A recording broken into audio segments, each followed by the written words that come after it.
আজকে আমরা দেখব 2025 প্রস্তুতি মূল্যায়নের জন্য গুরুত্বপূর্ণ আরও একটা প্রশ্নপত্রের সেট। নবম শ্রেণী বাংলা থাকতে গুরুত্বপূর্ণ একটা প্রস্তুতি পর্বের সেট। দেখো কি বলেছে, পূর্ণমান 40, সময় 1 ঘন্টা 30 মিনিট। মডেল প্রশ্ন, সঠিক উত্তরটি বেছে নিয়ে লেখো। তুমি তোমার খাতায় লিখবে, যেখানে 1 গুণ 8।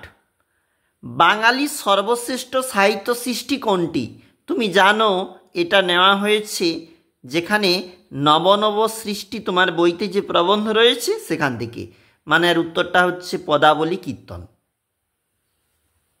তিনি আমেরিকায় আমায় বিশেষ উপকারী বন্ধু ছিলেন। তিনি কে? Mrs Bull. এটা নেওয়া হয়েছে চিঠি প্রবন্ধ থাকতে। কামরাঙা লাল মেঘ যেন মৃত মুনিয়ার মতো কোথায় ডুবে গেছে? গঙ্গাসাগরের ঢেউয়ে ডুবে গেছে। এটা নেওয়া হয়েছে আকাশে 7টি তারা কবিতা থাকতে, জীবনানন্দ দাস, রূপসী বাংলা। তারপর দেখো, কার দুরন্ত পিপাসা ফুরোয় না? আবহমান কবিতা থাকতে। ওই একগুঁয়ে ছেলেটার, যে ছেলেটা প্রবাসী জীবনে অভ্যস্ত হয়েও পল্লী প্রকৃতির বুকে আসার জন্য তার মন ছটপট করে, ব্যাকুল হয়ে ওঠে, সেই ছেলেটাকে বলা হয়েছে একগুঁয়ে। পক্ষী বিজ্ঞানীদের কনফারেন্স যে শহরে অনুষ্ঠিত হয়েছিল, তুমি তোমার যে একটা গল্পের বই আছে, মানে করভাস গল্প, বোমযাত্রী ডায়েরি বলে উল্লেখ আছে, ওইখানে তুমি একটু গেলে খুঁজেই পাবে। সান্তিয়াগোতে, চিলির রাজধানী যে সান্তিয়াগো, সেখানে কিন্তু অনুষ্ঠিত হয়েছিল পক্ষী বিজ্ঞানীদের একটা সভা। সেই সভায় পাখি বিষয়ক আলোচনা, এবং যেটা অনুষ্ঠিত হয়েছিল সান্তিয়াগোতে। স্বাগত শব্দের সন্ধি বিচ্ছেদ। তোমাকে 4টা অপশান দিয়েছে, তুমি একটা সঠিক খুঁজবে নিশ্চয়ই। সেটা হচ্ছে সুযোগাগত। তোমার একটা গ্রামার বই আছে, ওই গ্রামার বইয়ে গেলে তুমি হয়তো খুঁজে পাবে সুযোগাগত মানে হচ্ছে স্বাগত। চলে এলাম 2 নম্বর পেজ। কি বলতিছে দেখো, বৃষ্টি পড়ে টাপুর টুপুর, নদী এলো বান, টাপুর টুপুর হলো। দেখবে তোমরা এইটা, এই যে প্রশ্নটা, এটা কোন বিশেষণে উল্লেখ রয়েছে তোমাদের বইতে, যেখানে ধনাত্মক বিশেষণ বা পদান্তরিত বিশেষণ, ধনাত্মক বিশেষ, একবার দেখবে এটা। নিচের স্পেনীয় শব্দটি দেখবে, এখানে 4টা অপশান দেওয়া রয়েছে, যেটা সঠিক তোমরা সেটাই লিখবে। কম বেশি 15টি শব্দে উত্তর বলেছে। ভয়েই হোক বা ঘৃণাতেই হোক তারা শ্বেতাঙ্গদের এড়িয়ে চলে, তারা কারা? এটা নেওয়া হয়েছে চিঠি প্রবন্ধ থাকতে। মানে কুসংস্কারচ্ছন্ন বা যেখানে ভারতীয়রা, তারা কিন্তু সবসময় সাদা চামড়ার যে মানুষ তাদেরকে কিন্তু এড়িয়ে চলে, আর তাদেরকে বলা হয় শ্বেতাঙ্গ।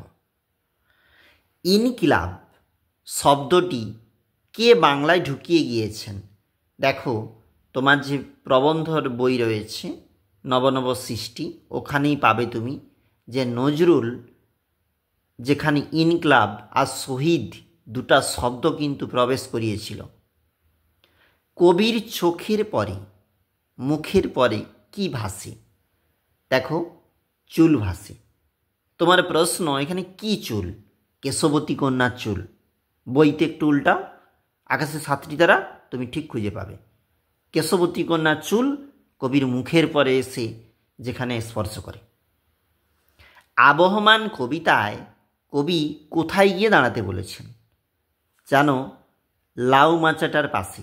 আমি একটু আগে বলছিলাম আবহমান কবিতা হচ্ছে নীরেন্দ্রনাথ চক্রবর্তী, এবং সেখানে লাউ মাচার পাশে গিয়ে দাঁড়াতে বলেছেন ওই একগুঁয়েটার, যার দুরন্ত পিপাসাটা ফুরোয় না, তাকে দাঁড়াতে বলেছেন।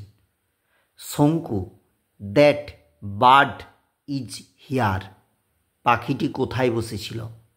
অ্যাকেসিয়া গাছ। সেই যে ঘটনা ঘটেছে, যেখান থাকতে তার চশমাটা তুলে নিয়েছিল, এবং সেই চশমাটা তুলে নিয়ে যখন বসে গিয়েছিল একটা গাছের ডালে, অর্থাৎ করভাস, সেটার নাম ছিল অ্যাকেসিয়া গাছ।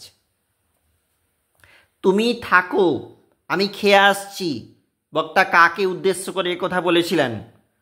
দেখবে তোমরা বইতে অবশ্যই পাবে। তৎসম শব্দ বলতে কি বোঝো? গ্রামার থাকতে দিয়েছে। দেখো, তৎসম শব্দ মানে হচ্ছে যে সমস্ত সংস্কৃত শব্দ কোনোরূপ পরিবর্তন ছাড়াই সরাসরি বাংলায় এসে প্রবেশ করেছে, যেমন পৃথিবী, সূর্য, হ্যাঁ, এইগুলাই হচ্ছে তৎসম শব্দ। সামীপ্যবাচক নির্দেশক সর্বনাম পদকে বাক্যে প্রয়োগ করো। তুমি এটাও পাবে তোমার বইতে। ওরে গৃহবাসী, খোলদার খোল। ওরে পদটি কি জাতীয় অব্যয়? সম্বোধন সূচক অব্যয়। এই টাইপ প্রশ্ন পরীক্ষায় আবারও আসতিছে, দেখবে পরীক্ষাতে। 60টি শব্দে উত্তর 3 গুণে। সংস্কৃত ভাষা আত্মনির্ভরশীল। কেন সংস্কৃত ভাষা সম্পর্কে মানে লেখক কথা বলেছেন, তুমি এটা পাবে নব নব সৃষ্টিতে। রাধারানীর বিবাহ দিতে পারিল না। রাধারানীর বিবাহ দিতে না পারার কারণ, দেখো রাধারানীর মা কিন্তু একটা মোকদ্দমাতে পরাস্ত হয়েছিলেন, হেরে গিয়েছিল, তাতে সম্পত্তি সর্বস্ব খুইয়ে ফেলেছিলেন।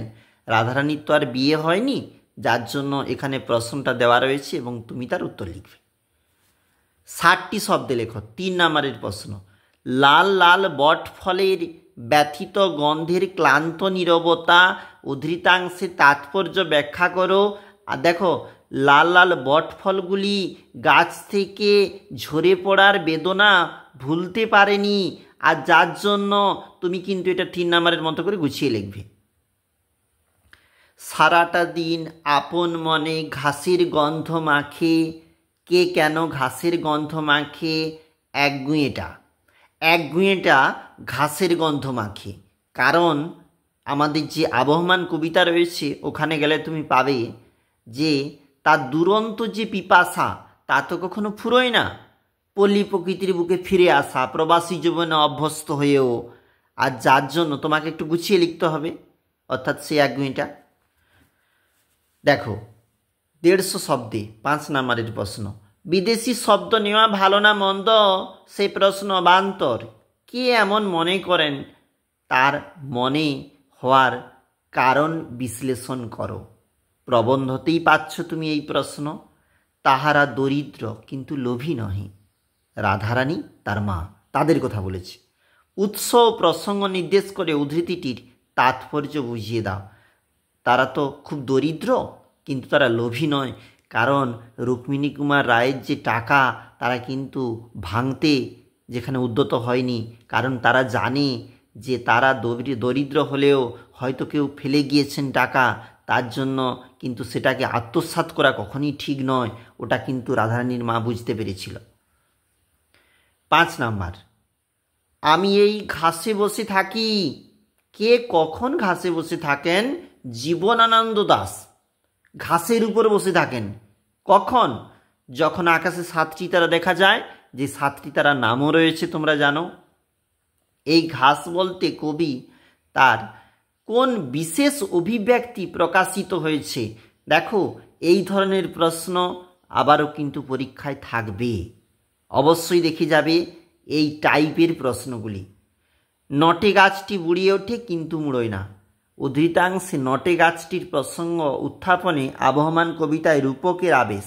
দেখো, নটে গাছটা সঙ্গে একটা জীবনের তুলনা করা হয়েছে, যেই জীবন থাকতে, মানুষের জীবন থাকতে কখনো আলোর উৎসটুকু যেমনভাবে নিভে যায় না, আর ওই নটে গাছটিও যেখানে ভেঙে পড়ে না, কারণ পল্লী প্রকৃতির যে পিপাসা ওই একঘেয়েটার মধ্যে যা সব সময় চিরস্থায়ী, আর ওই নটে গাছটা সেই পিপাসার প্রতীক, যা কখনো নুয়ে পড়ে না। আমি একটু সংক্ষেপে বললাম, তোমরা একটু ভালো করে লিখবে। আমি চলে যাব আমার একটু পরের যে পেজটা। 4 নম্বরের প্রশ্ন, তোমরা পুলিশ, আমি যে কিছুই দেখতে পাচ্ছি না। বক্তা কে? তার এরূপ অবস্থা হওয়ার কারণ কি? করভাস গল্প থাকতে। গ্রেনফেল আমার চিঠির উত্তর দিয়েছে। গ্রেনফেলকে তিনি কোন প্রসঙ্গে কি উত্তর দিয়েছেন? দেখো বইতেই পাচ্ছ উত্তর, সহায়িকা বইয়ের সাহায্য নিতে পারো। এই সমস্ত প্রশ্ন অবশ্যই দেখে রাখো, তোমার পরীক্ষা খুব সামনে 2-3 দিন পরে। ভাবার্থ তুমি নিশ্চয় প্র্যাকটিস করেছ। অনেকে ছাত্র আবার কি করে, সারাংশটুকু করে ভাবার্থটাকেও ছেড়ে দিয়ে, সেটাও করতে পারো, কোনো অসুবিধা নেই। মনে রাখবে সারাংশ করার সময় কিন্তু একটা টাইটেল দিবে, মানে একটা শিরোনাম, আর 3 ভাগের 1 ভাগ শব্দে তুমি লেখার চেষ্টা করো। অবশ্যই একটু গুছিয়ে লেখো, পরীক্ষা একটা ভালো নাম্বার তুলো। আমরা দেখছিলাম নবম শ্রেণীর একটা প্রশ্ন, প্রতি মুহূর্তে কিন্তু আমরা একটা একটা করে প্রশ্ন আপলোড করি, আর আমাদের কিন্তু প্রশ্নগুলি শুধু পরীক্ষার প্রশ্ন বললে ভুল হবে, একটা স্কুলের একাধিক স্কুলে কমন তালিকায় সবসময় থাকে। অবশ্যই ভালো থেকো, অবশ্যই ভালো করে পরীক্ষা দাও। 2-3 দিন পরেই পরীক্ষা আমরা জানি, অবশ্যই প্রস্তুতি নাও।